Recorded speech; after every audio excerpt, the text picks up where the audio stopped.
नमस्कार, मैं हूं आपके साथ में मानसा मलिक। 8 और 9 दिसंबर की दरमियानी रात में तवांग के यांगसे में चीनी सेना पीएलए के 300 सैनिक लाइन ऑफ एक्चुअल कंट्रोल यानी एलएसी के पास आने की कोशिश करते हैं। चीनी सैनिक और भारतीय सेना के बीच झड़प शुरू हो जाती है। भारतीय सेना ने यांगसे में शौर्य और साहस का वो दम दिखाया कि चीन के लाल सैनिकों को अपने पैर पीछे खींचने पड़े। भारतीय सेना ने डोकलाम और गलवान के बाद एक बार फिर तवांग में भी चीन के गुरूर को तोड़कर मटियामेट कर दिया। लेकिन तवांग की ये साजिश चीन ने कब, कैसे और क्यों रची, आज भारत 24 पर एक एक करके वो पूरी कहानी आपको हम सुनाने और समझाने वाले हैं। तवांग के यांगसे में चीन की साजिश कैसे नाकाम हुई, ये पूरी दुनिया ने देख लिया। लेकिन ये साजिश शुरू कहां से हुई और क्यों हुई, आप ये भी समझ लीजिए। तवांग की साजिश बीजिंग में रची गई। चीनी राष्ट्रपति जिनपिंग की तवांग साजिश को हम डिकोड कर रहे हैं। दरअसल इमेज बचाने के लिए जिनपिंग ने रचा था षड्यंत्र। राष्ट्रवाद के नाम पर चीनी आवाम से किया धोखा। अपने खिलाफ विद्रोह को मोड़ने के लिए यह साजिश रची गई। लेकिन भारत ने चीन को बता दिया कि भारत को आंख दिखाना उसकी सेहत के लिए ठीक नहीं है। डोकलाम में भगाया था, गलवान में पीटा था, तवांग में फिर से पीटा है। और गलती 3 बार ही माफ की जाती है। अगली बार अगर चीन ने हिमाकत की तो ये चीन के लिए भी बहुत ही भारी पड़ेगा। भारत वे अमर बीज है जो विपरीत से विपरीत परिस्थितियों में थोड़ा दब सकता है, थोड़ा मुरझा सकता है, लेकिन वो मर नहीं सकता। वो अजय है, अजरा अमर है, क्योंकि भारत मानव सभ्यता का सबसे परिष्कृत विचार है, मानवता का सबसे स्वाभाविक स्वर है। अक्टूबर में बीजिंग में सीपीसी की 20वीं कांग्रेस की बैठक होती है। इस बैठक से पहले ही चीन में जिनपिंग के खिलाफ विरोध की आवाज बुलंद होना शुरू हो जाती है। बीजिंग के कई फ्लाईओवर्स पर जिनपिंग के खिलाफ नारेबाजी के पोस्टर लगे हुए दिखाई देते हैं। जिनपिंग जिन रास्तों से गुजरने वाले होते हैं वहां भी लोगों का विरोध प्रदर्शन होता है, जिसे जिनपिंग की पुलिस बर्बरता से दबाती है। ये सारा विरोध इसलिए हो रहा था कि जिनपिंग अपनी जीरो कोविड पॉलिसी में ढील दें, जिससे आवाम को राहत मिल सके। तो लगातार कोरोना काल में भी हमने देखा किस तरह से बंदिशों में रखा गया वहां के नागरिकों को, और जिस तरह की सख्ती वहां पर बरती गई। लोगों को कैद कर दिया गया था घरों में, लोग अपने घरों से बाहर नहीं निकल पा रहे थे। और साथ ही साथ आपको ये भी याद होगा, इतनी बंदिशें थी कि WHO की टीम तक को वहां पर आने की परमिशन नहीं दी गई थी। और मीडिया पर भी पूरी तरह से कंट्रोल रखा जाता है चीन में। कोई भी खबर बाहर किसी भी तरीके से, किसी भी सूरत में कहीं बाहर ना आ जाए, इस बात को सुनिश्चित किया जाता था। तो 22 अक्टूबर को जिनपिंग कम्युनिस्ट पार्टी के महासचिव बने। जिनपिंग को लगातार तीसरी बार महासचिव चुना गया। जिनपिंग ने इतिहास में माओ की बराबरी कर ली। 22 अक्टूबर से अंतिम सांस तक चीन की कमान जिनपिंग को मिली। चीन के सबसे शक्तिशाली नेता बन गए जिनपिंग। माओ ने आधुनिक चीन का निर्माण किया और माओ के साथ अपना नाम लिखे जाने से जो रुतबा जिनपिंग को मिला, वो उनके सर पर तानाशाही बनकर चढ़ गया। इसीलिए सत्ता के निरंकुश शासन पर बैठते ही जिनपिंग ने सेना को आदेश दिया कि पीएलए को हर वक्त जंग के लिए 100% तैयार रहना चाहिए। सभी सैनिकों को जंग में 100% देना होगा। सेना को जंग की तैयारी, जीतने की क्षमता को बढ़ाना होगा। राष्ट्रीय संप्रभुता, सुरक्षा और विकास के हितों की दृढ़ता से सुरक्षा करनी होगी। 9 नवंबर को चीनी मीडिया एजेंसी शिन्हुआ के हवाले से यह खबर जब सामने आई तो यूरोपीय देशों समेत पूरी दुनिया ने इसे जिनपिंग का एक थ्रेट माना। सत्ता का आजीवन प्रभुत्व हासिल करने के बाद से ही जिनपिंग के खिलाफ चीन में विरोध शुरू हो गया। जिनपिंग को बेशुमार ताकत तो हासिल हो गई, लेकिन इसी ताकत के खिलाफ चीनी आवाम ने आवाज उठानी शुरू कर दी, जिससे हर फ्रंट पर जिनपिंग घिर गए। घर में कोविड विद्रोह की वजह से जिनपिंग घिर गए। समंदर में चीन हिंद महासागर मंच पिट गया। आर्थिक स्तर पर भी चीन की ग्रोथ काफी नीचे आ गई। तो अर्थव्यवस्था के मामले में भी उसे मुंह की खानी पड़ी। ताइवान के मुद्दे की बात की जाए, उस पर भी चीन को मुंह की खानी पड़ी। यही नहीं, इंडो यूएस वॉर एक्सरसाइज पर चीन को लताड़ा गया। दोनों ही देशों ने, भारत और यूएस के बीच ये जो वॉर एक्सरसाइज चली, इसको लेकर जब चीन ने अपना विरोध दर्ज कराने की कोशिश की तो दोनों देशों ने, चाहे वो भारत हो अमेरिका हो, दोनों ने ही चीन को लताड़ दिया। अब चीन में आजीवन सत्ता पाने के महज 20 दिनों के बाद ही जिनपिंग की पकड़ चीन में कमजोर होने लगी। जिनपिंग की इमेज शक्तिशाली नेता की न होकर एक हारे हुए नेता के रूप में बनने लगी, क्योंकि जिनपिंग को जीरो कोविड पॉलिसी में काफी ढील देनी पड़ी और जिनपिंग के विस्तारवादी सोच पर भी करारा प्रहार हुआ। और यहीं से जिनपिंग ने एक साजिश रची जिससे चीन की जनता को विश्वास में लिया जा सके। चीन में आजीवन शासक की पदवी हासिल करने के बाद ही जिनपिंग ने राष्ट्रीय संप्रभुता और सुरक्षा को लेकर बड़ा भाषण दिया था। और दुनिया मानती है कि किसी भी क्रांति या विरोध को भटकाने का सबसे बड़ा हथियार होता है राष्ट्रीय संप्रभुता वाले मुद्दे को छेड़ देना। और बीजिंग में बैठकर जिनपिंग ने यही किया। जिनपिंग ने अपने सबसे भरोसेमंद जनरल वेइडोंग को यह काम सौंपा। तवांग के यांगसे में ये झड़प जनरल वेइडोंग के इशारे पर ही हुई। गलवान और डोकलाम का भी मास्टरमाइंड दरअसल जनरल वेइडोंग था। 2016 में जनरल वेइडोंग वेस्टर्न कमांड का डेप्यूटी बना था। बाद में वेइडोंग को वेस्टर्न कमांड का पूरा कमान मिल गया और जो वेइडोंग है जिनपिंग का सलाहकार भी रहा है, ये भी एक खास बात रही है। और चीनी सेना पीपल्स लिबरेशन आर्मी की वेस्टर्न कमांड का मुख्यालय आपको बता दें तिब्बत में है। चीनी सेना की यही कमांड भारत के लद्दाख से लेकर अरुणाचल प्रदेश तक फैले लाइन ऑफ एक्चुअल कंट्रोल पर तैनात है। जबकि भारत के लिहाज से जिस तवांग इलाके में झड़प हुई वो इसी क्षेत्र में आता है। हालांकि चीन ने ईस्टर्न थिएटर के जिस यांगसे इलाके से भारत में दाखिल होने की कोशिश की थी, वहां भारत मजबूत स्थिति में है। जिनपिंग ने देश में अपनी इमेज को सुधारने के लिए, कोविड में हुई असफलता को छिपाने के लिए, आर्थिक स्तर पर बर्बाद होते चीन की तस्वीर को छिपाने के लिए जिनपिंग ने सोचा कि क्यों ना एक बार फिर विस्तारवाद की नीति का पंच खेला जाए, जिससे चीन की पूरी आवाम विरोध प्रदर्शनों से भटक जाए। जिनपिंग के इस कदम को राष्ट्रीय सुरक्षा को मजबूत करने वाला कदम माने और जिनपिंग का चेहरा सीपीसी एक बार फिर एक ताकतवर नेता के रूप में चमका सके। लेकिन तवांग में चीन की यह साजिश उल्टी पड़ गई।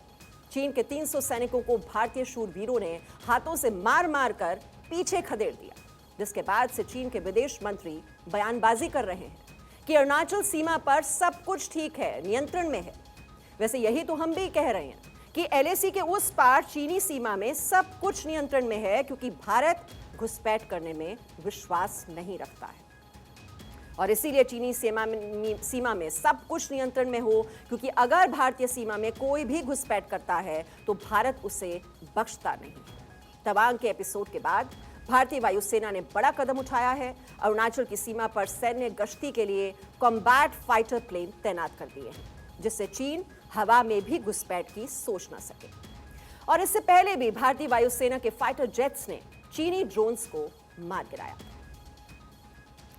जिनपिंग की दुविधा दरअसल केवल यही नहीं थी कि वो अपने घर के साथ साथ दुनिया के मंच पर भी घिरे दिखे, बल्कि भारत की बढ़ती ताकत, साख और कामयाबी भी उनकी दुखती रख थी।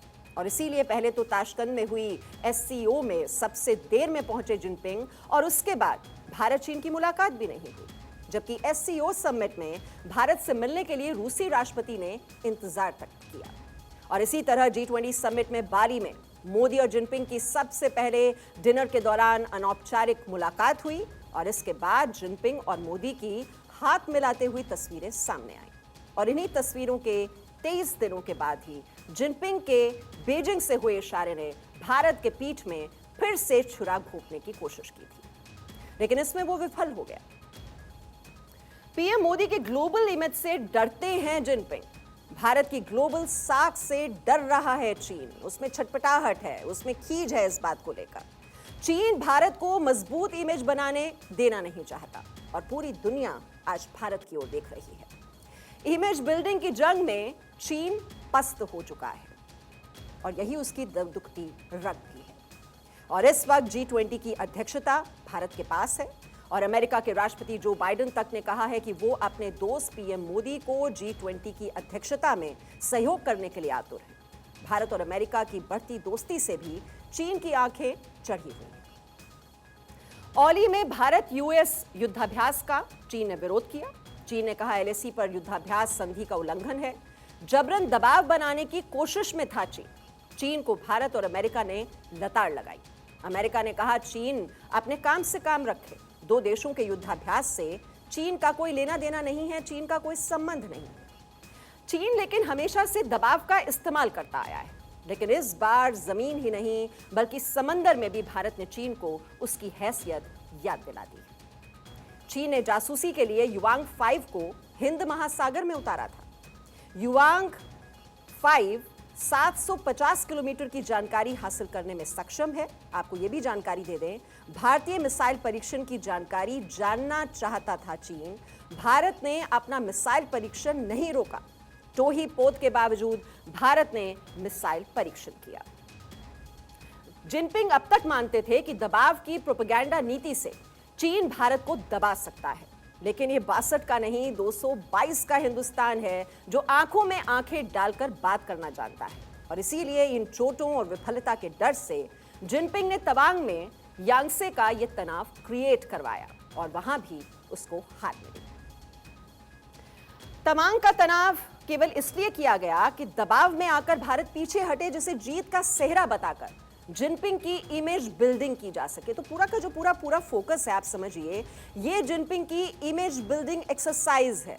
वो बहुत शक्तिशाली हो चुके हैं, लेकिन इस प्रोपेगेंडा को रचने में नाकामयाब रहे हैं जिनपिंग। लेकिन गलवान और डोकलाम के बाद आखिरकार तवांग ही थी। इस सवाल के जवाब के लिए आपको तवांग और यांगसे की स्ट्रेटेजिक इंपॉर्टेंस जाननी होगी। यांगसे पर चीन की बुरी नजर है। दरअसल यांगसे से पूरे तिब्बत पर नजर रख सकेगा चीन और भूटान के बॉर्डर से बिल्कुल सटा हुआ है। चीन अरुणाचल को दक्षिण तिब्बत मानता है। तिब्बती बौद्ध केंद्र का सबसे बड़ा केंद्र है ये। चीन बौद्ध केंद्र को नष्ट करना चाहता है। इसी इलाके में चीनी सैनिक जान बूझकर लड़ रहे हैं। झड़प से भारतीय सेना की तैयारी का जायजा लेने की भी कोशिश थी चीन की तरफ से। आपको यह भी जानकारी दे दें, जो यांगसे है वो दरअसल 17,526 फीट की ऊंचाई पर है और यहां से भूटान और तिब्बत दोनों पर ही नजर रखना काफी आसान हो जाता है। इसलिए बीजिंग ने इस बार साजिश तवांग के यांगसे को फोकस कर रची।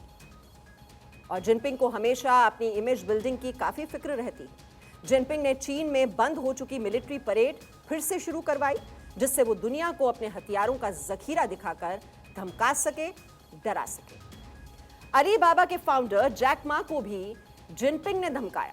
उनके जापान जाने पर प्रतिबंध लगाया क्योंकि जैक मा ने उनकी आलोचना की थी। कोरोना का वायरस चीन के वुहान से पूरी दुनिया में फैला, यह हर कोई जानता है। लेकिन चीन और खुद की इमेज बिल्डिंग के लिए न तो कोरोना से हुई मौत का चीन ने कोई हिसाब दिया और न ही जिनपिंग ने WHO के लोगों को चीन में घुसने दिया। परमिशन ही नहीं दी गई कि WHO वहां पर दाखिल ही ना हो सके। लेकिन बाद में दुनिया के दबाव के आगे चीन झुका और उसको अपनी सीमाएं जांच के लिए खोलनी पड़ी। चीन ने जिनपिंग को अपने खिलाफ बातें सुनना, अपनी आलोचना, उनका क्रिटिसिज्म हो, ये बिल्कुल भी पसंद नहीं है, क्योंकि वो इस अहंकार में जी रहा है कि वो चीन के इतिहास में अब माओ से तुक के समान अमर हो गया है। और इसीलिए CPC की 20वीं कांग्रेस में चीन के पूर्व राष्ट्रपति हू जिनताओ को जिनपिंग ने बेइज्जत करके बाहर का रास्ता दिखा दिया था, जबकि हू जिनताओ 2 बार चीन के राष्ट्रपति रह चुके थे।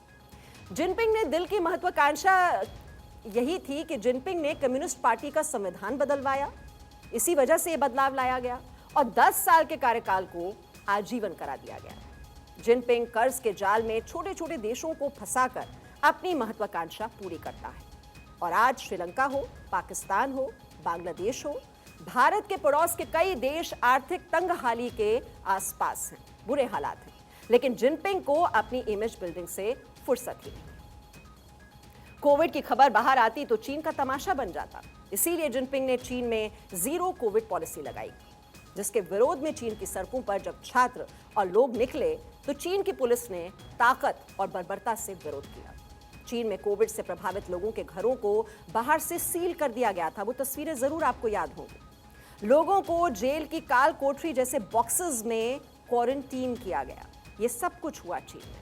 और सबसे बड़ी बात यह है कि कोविड काल से लेकर अब तक चीन में केवल कोविड की टेस्टिंग में $240 बिलियन का खर्च हो चुका है और ये चीन की जीडीपी का 1.5% है।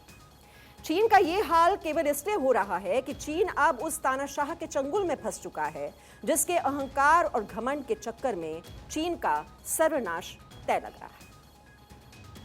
अब भारत और चीन में अब जंग हुई तो हथियारों की रेस में भारत भी कम नहीं है। अब भारत पुराने वाला भारत नहीं है, ये 62 वाला भारत नहीं है जो अपने यहां हथियार बनाना बंद करके हथियारों की फैक्ट्री में जूते बनाने का काम करे और जब जरूरत पड़े तो दूसरों की तरफ देखे। भारत अब रूस और अमेरिका से हथियार खरीदने का काम ही नहीं करता, खुद भी हथियार बनाता है और दुनिया को बेचता भी है। ये 2022 का भारत है जो बड़े बड़े युद्धपोत बनाता है, दुनिया की सबसे अत्याधुनिक मिसाइलों के परीक्षण करता है। भारत के पास चीन को भेदने के लिए हथियारों की कोई कमी नहीं है।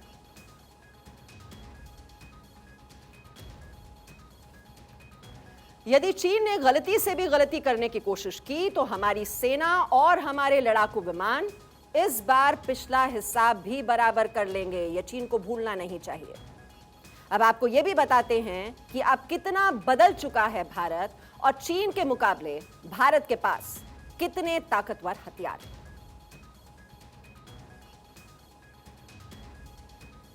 तो कौन कितना ताकतवर है, अगर दोनों ही देशों की सेना की यहां तुलना की जाए तो आपको बता दें, भारत के पास 51,32,000 सैनिक हैं, जबकि चीन के पास 31,34,000 सैनिक हैं। ये आपको बता दें, ये जो भारत की जो हम सैनिकों की संख्या आपको बता रही है, ये 13,25,000 एक्टिव सैनिक हैं, जबकि चीन की सेना की तुलना की जाए तो उनके पास 31,34,000 सैनिक हैं और इनमें से 20 लाख एक्टिव सैनिक हैं। अब भारत के लड़ाकू विमानों की बात करें तो भारत के पास राफेल है और चीन का जो लड़ाकू विमान है वो है चेंगडू J-20। तो राफेल को कई कामों में लगाया जा सकता है। अब क्या यूएसपी है राफेल की, ये दोनों आप कर सकते हैं जो तुलना हम कर रहे हैं भारत और चीन की। अब राफेल के बारे में हम आपको जानकारी दे रहे हैं। निगरानी के अलावा सॉर्टीज और अटैक में भी आसानी से ये यूज किया जा सकता है। अपने साथ 4 मिसाइल लेकर ये जा सकता है। आप चेंगडू के भी देख रहे हैं, अपने साथ ये 4 मिसाइल लेकर जा सकता है। रेडार और एवियोनिक्स सिस्टम अत्याधुनिक है जो भारत का राफेल है और दुश्मन को खोज सकता है, हथियार चला सकता है, संचार जैम कर सकता है। और वहीं चेंगडू के बारे में आप देख रहे हैं, रेडार सिस्टम की कोई जानकारी जारी नहीं की गई है। जबकि राफेल की बात की जाए तो पहाड़ी इलाकों में उड़ने के लिए ये आदर्श माना जाता है। और चीनी J-20 का जो मेन रोल है वो स्टेल्थ फाइटर का है। J-20 का यूज जो है वो दुश्मन पर नजर रखने के लिए होता है। अपने साथ, जैसा मैंने बताया, 4 मिसाइल लेकर ये जा सकता है और रेडार सिस्टम की कोई जानकारी जारी नहीं की गई है। और वहीं भारत के पास सुखोई 30 MKI है, जबकि चीन के पास J-11 और J-16 है। अब चीन के पास सुखोई 30 के 2 वेरिएंट्स हैं, MKK और MK2। चीन ने डिजाइन कॉपी कर ये तैयार किए हैं। इन चोरी के 2 वर्जन्स को J-11 और J-16 कहते हैं। चीन के पास 260 J-16 जेट हैं और J-16 को कठिन टेरेन में उड़ाना और भरना काफी मुश्किल होता है, वहां पर उड़ान भरना। इसके लिए इजरायली या वेस्टर्न मिसाइल्स का यूज नहीं कर सकता। J-16 भारत के सुखोई से कमतर है और चीनी सुखोई 30 MKI से खौफ खाते हैं। सुखोई 30 MKI रूस के सुखोई 27 का एडवांस्ड वर्जन है। भारत में सुखोई 30 MKI को HAL बनाती है। इंडियन एयरफोर्स के पास, आपको बता दें, 272 सुखोई 30 MKI हैं। 57,000 फीट की ऊंचाई तक ये उड़ान भर सकता है। 4 तरह की मिसाइल और 10 तरह के बम इसमें लग सकते हैं। फाइटर जेट में ब्रह्मोस मिसाइलें भी तैनात हो सकती हैं। अब चीन भी जानता है कि ब्रह्मोस मिसाइल कितनी घातक है। सुखोई में लगने वाली ब्रह्मोस मिसाइल की रेंज जो है वो 500 किलोमीटर है और इसकी रेंज भी 3000 किलोमीटर है। रास्ते में ईंधन मिल जाए तो ये 8000 किलोमीटर तक जा सकता है। अब ये भी आपको बता दें, भारत के पास 2 एयरक्राफ्ट कैरियर हैं, चीन के पास 2 एयरक्राफ्ट कैरियर हैं और एक शामिल होना बाकी है। वहीं भारत के पास INS विक्रांत है जो कि एक बार में 30 एयरक्राफ्ट ले जा सकता है। राफेल, F-18 और तेजस होंगे इस पर तैनात। और वहीं चीन की बात की जाए तो उसके पास फुजियान है, विक्रांत का करीब 2 गुना है ये, लेकिन चीन के बेड़े में अभी तक शामिल नहीं हुआ है। अब एयर डिफेंस सिस्टम, अब भारत और चीन की तुलना, अब देखिए हम अलग अलग जो पैमाना माना जाता है, जो पैरामीटर्स होते हैं डिफेंस के, वो हम आपको एक एक कर जानकारी पहुंचा रहे हैं। तो एयर डिफेंस सिस्टम की अगर बात की जाए तो S-400 एयर डिफेंस सिस्टम नया और आधुनिक है जो कि भारत के पास है। 400 किलोमीटर तक की रेंज की मिसाइल इसमें लगा सकते हैं। एक साथ 72 मिसाइलें छोड़ी जा सकती हैं। इसके आगे खतरनाक फाइटर जेट F-35 भी दुम दबाकर भाग जाता है। और वहीं अगर चीन के एयर डिफेंस सिस्टम की बात करें तो S-400 एयर डिफेंस सिस्टम आधुनिक नहीं है, पुराना है। 250 किलोमीटर की रेंज की मिसाइल का ही इसमें प्रयोग होता है और चीन के पास भारत से कम ताकतवर ये सिस्टम है। अब भारत के पास आपको यह भी बता दें, अग्नि 5 मिसाइल है और इसके नाम से ही चीन को मिर्ची लग जाती है क्योंकि इसकी जद में पूरा का पूरा चीन आता है। अग्नि 5 के परीक्षण से चीन इतना डरा हुआ है कि जासूसी करने के लिए अपना जासूसी जहाज युआन वांग 5 उन्होंने भेज दिया था मिसाइल परीक्षण से जुड़ी जानकारी हासिल करने के लिए, लेकिन भारत ने परीक्षण ही टाल दिया। भारत अग्नि 5 का परीक्षण ओडिशा के अब्दुल कलाम द्वीप से करेगा। भारत की अग्नि मिसाइल से क्यों डरता है चीन, आइए अब ये जानकारी भी आपको दे देते हैं। 29,401 किलोमीटर प्रति घंटे की गति से अपने लक्ष्य को भेदने में यह सक्षम है। ध्यान से सुनिए आप, इसके जो फैक्टर्स हैं, जो यूएसपी है अग्नि 5 की, 1500 किलोग्राम तक के परमाणु हथियार ले जाने में यह सक्षम है। इसका वजन है करीब 50,000 किलोग्राम। 1 सेकंड में 8.16 किलोमीटर की दूरी ये तय करती है, यानी कि 8 से ज्यादा किलोमीटर की ये दूरी तय कर सकती है 1 सेकंड में। सतह से सतह पर मार करने वाली ये सबसे घातक मिसाइल है। पूरे एशिया, यूरोप, अफ्रीका के कुछ हिस्सों तक हमला इसके जरिए किया जा सकता है। चीन के इलाज के लिए भारत के पास दुनिया की सबसे घातक सुपरसोनिक क्रूज मिसाइल ब्रह्मोस भी है। इसके कई वेरिएंट्स भारत की तीनों सेनाओं में तैनात हैं। ये 200 से 300 किलोग्राम वजन का पारंपरिक, सेमी आर्मर्ड, पियर्सिंग और परमाणु हथियार तक ले जा सकती है। इसकी सबसे खतरनाक बात यह है कि यह जमीन या समुद्र से मात्र 3 से 4 मीटर ऊपर उड़कर जा सकती है। इससे दुश्मन के रडार को इसके आने का पता ही नहीं चलेगा, तो भ्रमित कर देती है, ये धोखे में रखती है दुश्मन देश को। दूसरी बात यह है कि इसकी जो गति है वो 4,939 किलोमीटर प्रति घंटा है और बीच रास्ते में ये दिशा भी बदल सकती है, ये भी इसकी खासियत है।